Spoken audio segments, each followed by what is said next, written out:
Hi students, as you see,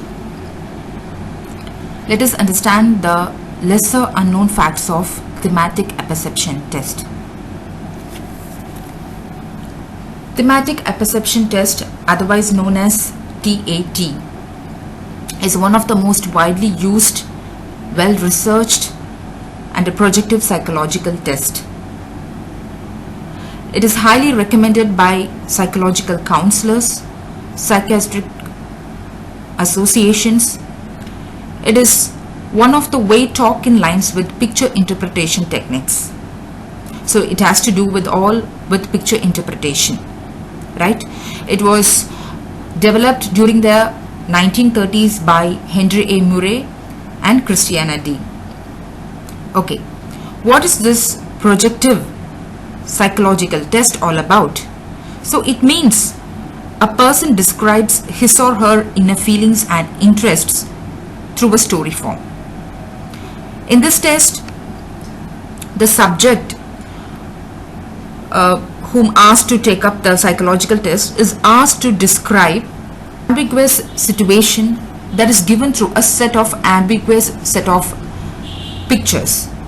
Basically it is 12 set of pictures.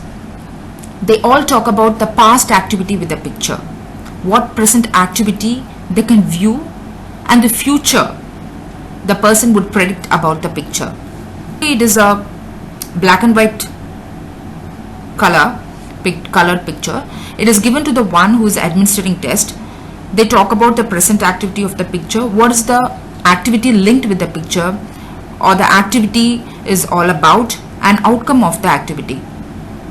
To put it in a fine string of words, it would be like the past, present, future form of the picture. As you see, you have these subject feelings.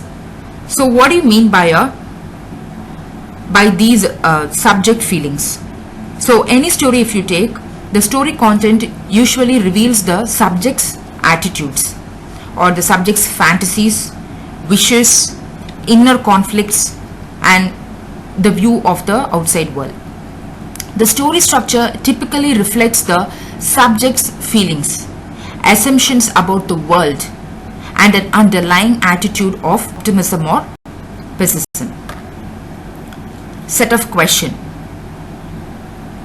During the act of narrating these events, the subject may be assisted to carry on the conversation by asking him questions like, what is happening at the moment? What happened next? What happened to him? Where was the other guys? What did they do when they found out? What did the other people say when they knew? What happened in the end? And how did others react? How did they come to know about this? And who was responsible? Where were the characters? That is the ones the subject uses in a story. Then next comes the levels of interpretation. There are 3 levels of interpretation: descriptive level, interpretative, diagnostic. As you see in the picture given in this example, there's a boy there. So coming to the descriptive level, it is the mere repeat of the story. As you see, the boy is practicing to increase his competence. Interpretative level is where it is the extension. It extends the descriptive level by an alteration of it. I would say like, if one does the X, then the outcome will be Y. So the boy is practicing. So if he practices, if one practices, then he or she will improve as a consequence of that act, right? Next, the diagnostic level. It is the further extension that interference is made about the client. So the client has a high need for achievement with a high level of self-efficacy here. So these are the 3 levels of interpretations of a event. Next comes the personality characteristics. Of course, you would have got a hint about the thematic apperception test, otherwise known as the picture interpretation.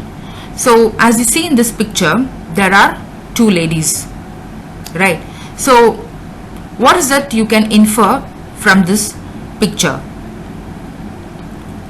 I would say like One thing that can infer is these women have been friends since high school, but now that they are in the same lab in university, they don't get too much time together outside of the lab. Or I would say women who's overlooking the other work has a crush on her but doesn't know how to open up. So these two examples I gave have affiliation, friendship or romanticism as main theme rather than career oriented goals or ruling the world, which someone high in NPow might include in their stories. One thing that you have to keep in mind is note that one doesn't have to have only one system of need. It can be multiple needs.